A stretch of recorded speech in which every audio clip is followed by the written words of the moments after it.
Part 9. Annual Shareout. The principle of the annual shareout is to distribute all the assets of the group to members in proportion to the amount they have saved. The shareout is mandatory.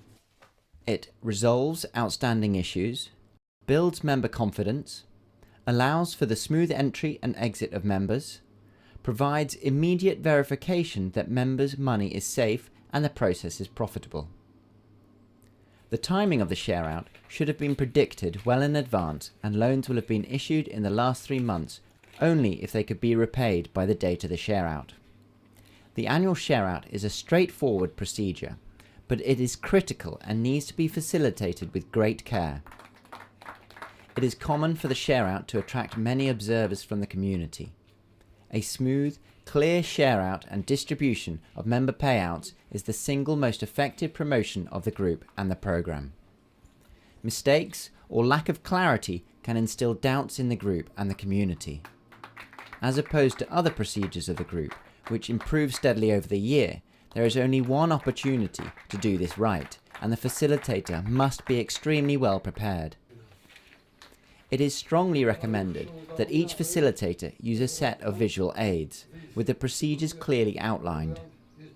The results of each step should be clearly displayed such that they are visible and understandable to all members of the group.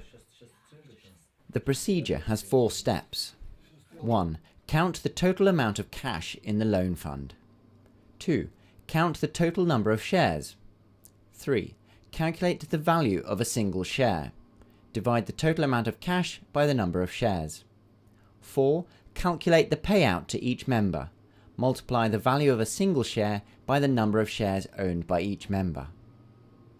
The annual shareout varies considerably in duration and can take anywhere between 1 and 3 hours to complete. In July of 2010, the Shuvjev community-based savings group in Tajikistan conducted its first annual shareout. The following section describes the complete shareout procedures in detail based on this example. Step 1. Count the total amount of cash in the loan fund.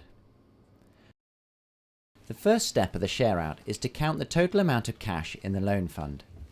The only figure that matters is the physical amount of money in the loan fund. All of the money in the loan fund must be physically counted. It is insufficient to calculate this figure from any supplementary ledgers the group may have decided to maintain. Once all outstanding loans have been reimbursed, the chairperson calls on the money counters to count the closing balance of the loan fund. The social fund is not shared out.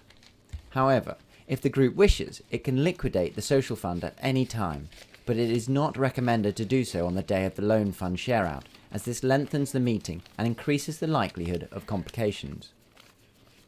If any member owes money to the group from unpaid loans, the shares equal in value to their outstanding loan, plus any service charges due, are deducted in their passbook before the shareout is calculated.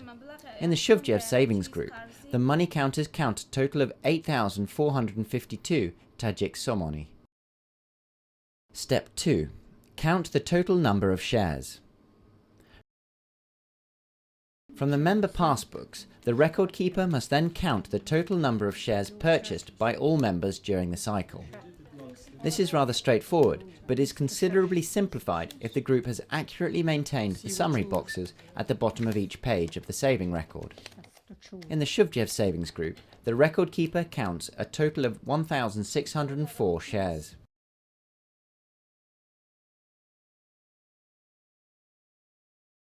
Step 3. Calculate the share value. Share value equals cash in the loan fund divided by total number of shares. In the Shuvjev savings group, the record keeper calculates the share value by dividing the money in the loan fund, 8,452, by the total number of shares, 1,604. This gives the share value of 5.269326683. The calculated share value is a figure with an infinite number of decimal places. The figure must then be rounded down to 2 decimal places more than the smallest unit of currency. The rounding process must be defined at the level of the project well in advance of the first shareouts. This decision is not to be left to the facilitators or the groups, as incorrect rounding methods can result in missing or excess remaining funds. In Tajikistan, the smallest unit of commonly available currency is the dirham. Therefore, the calculated share value is rounded down to the hundredth of a dirham. The figure must be rounded down. In the example, 5.269 is rounded down to 5.26. If the figure is mistakenly rounded up, there will be money missing at the end. Step 4. Calculate the payout to each member. In order to calculate the amount that each member will receive, the record keeper multiplies the share value by the number of shares owned by each member. For each member, the record keeper calculates the payout, rounding down the calculated figure to the smallest unit of currency. For example, in the Shuvjev savings group, Safina has purchased 72 shares throughout the cycle. Safina's payout is 5.26 times 72 shares, which equals 378 somoni. The record keeper announces the figure to the group, crosses out the share records with a red pen, and the money counters place the money in the member's passbook. The passbook is then placed neatly on the table or floor in front of the group. It is not yet returned to the member.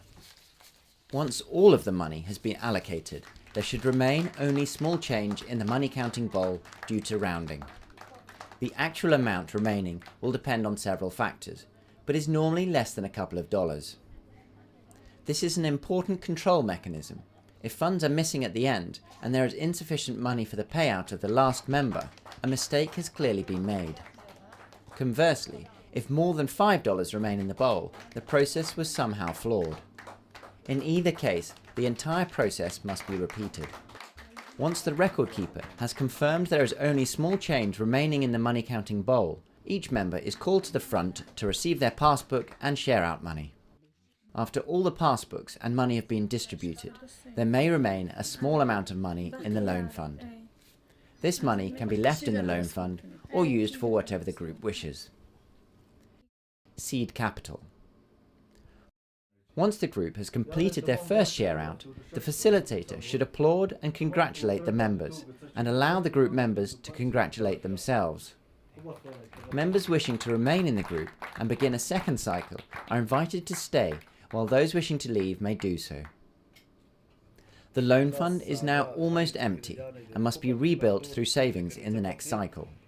As all members have redeemed their savings, there will be no funds for lending to initiate the cycle, and individual members' loan ceiling will also go back to zero to initiate the cycle.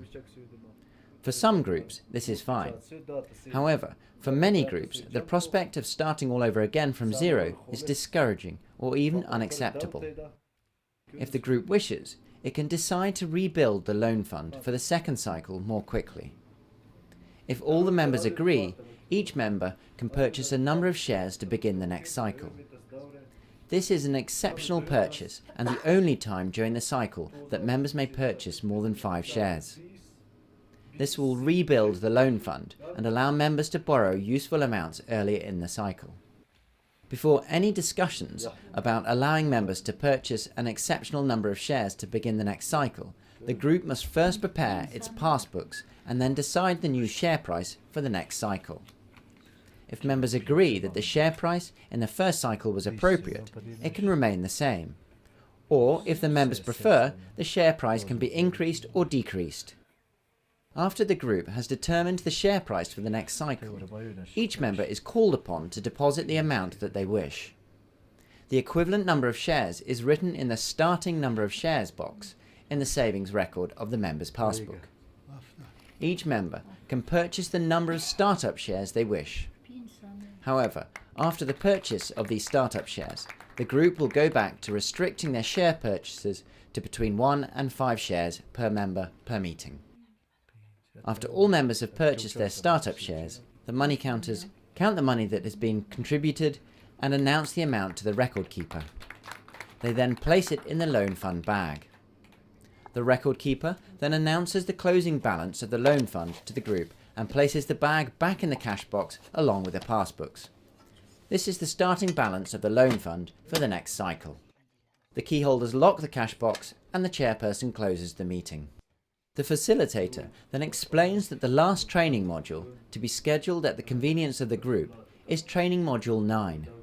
This is the last scheduled visit of the facilitator to the group. The purpose of this training module is to facilitate the startup of the second cycle.